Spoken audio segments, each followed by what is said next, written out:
शब्द जब दिल से निकलकर रूह तक पहुंचते हैं तो उन्हें गुलजार कहा जाता है।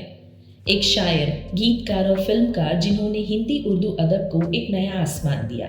नमस्कार, आप देख रहे हैं द एसपी प्रेस और आज है जन्मदिन गुलजार साहब का। एक ऐसा नाम जो अल्फाजों में मोहब्बत, दर्द और जिंदगी की गहराई भर देता है।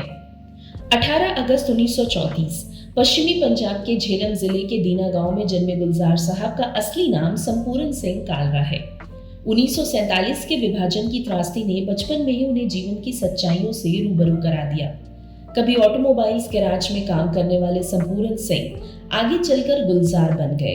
एक ऐसा नाम जिन्हें आज पूरी दुनिया जानती है और उनके गानों से बेइंतहा मोहब्बत करती है। गुलजार साहब ने फिल्मों में बतौर गीतकार शुरुआत की और उनके गीत दिल में सीधे उतर जाते हैं। बतौर निर्देशक उन्होंने मेरा अपना, आंधी, मौसम, कोशिश, अंगूर और इन जैसी कई क्लासिक फिल्में दी, जिन फिल्मों में इंसानियत, रिश्तों की नमी और समाज की सच्चाई साफ झलकती है।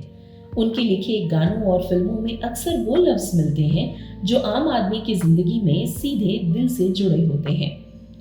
गुलजार साहब सिर्फ गीतकार नहीं बल्कि एक अद्भुत कवि और लेखक भी हैं। इनकी कविताएं रात पशपीने की, पुखराज और इनकी त्रिवेणियां पाठकों के दिलों में जैसे बसी हुई हैं। इनका अंदाज सीधा, सादा लेकिन असरदार है, जहां एक शब्द ही पूरी कहानी कह जाता है। गुलजार साहब को पद्म भूषण, दादा साहेब फाल्के पुरस्कार, 20 से ज्यादा फिल्म फेयर अवार्ड और 5 बार नेशनल अवार्डों से नवाजा जा चुका है और सन 2009 में फिल्म स्लम डॉग मिलियनेयर के गाने जय हो गीत के लिए इन्हें ऑस्कर सम्मान भी दिया गया है।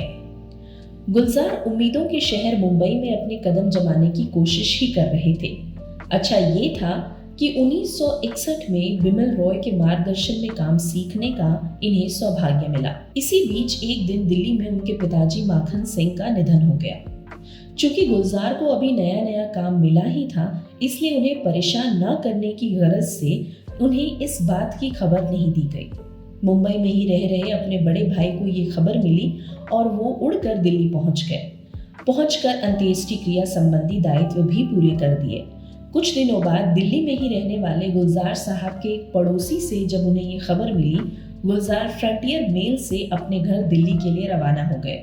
उन दिनों यही वो रेल थी जो सबसे कम समय में मुंबई से दिल्ली पहुंचाती थी।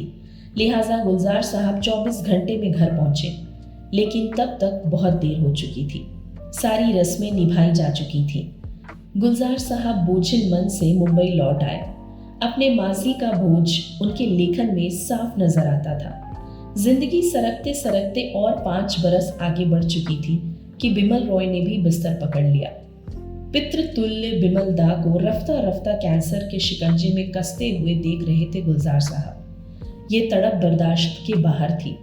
अपने पिता के अंतिम दर्शन न कर पाने वाले गुलजार ने बिमल दा के बीमार होने पर पूरी तरह से बेटे का फर्ज निभाया। रात रात भर उनके पास बैठे बिमल दा की पसंदीदा किताब अमृत कुंभ पढ़कर उन्हें सुनाते थे। आखिर एक रोज कैंसर ने बिमल दा के खोखले हो चुके शरीर पर पूरी तरह से कब्जा कर लिया और सांसों की डोर काट दी। ये तारीख थी 8 जनवरी 1966। इसी रोज एक तरफ गुलजार ने बिमल दा की अंत्येष्टि संबंधी क्रियाएं पूरी की, वहीं दूसरी तरफ अपने पिता का भी तर्पण कर कुछ हद तक दिल का बोझ हल्का किया।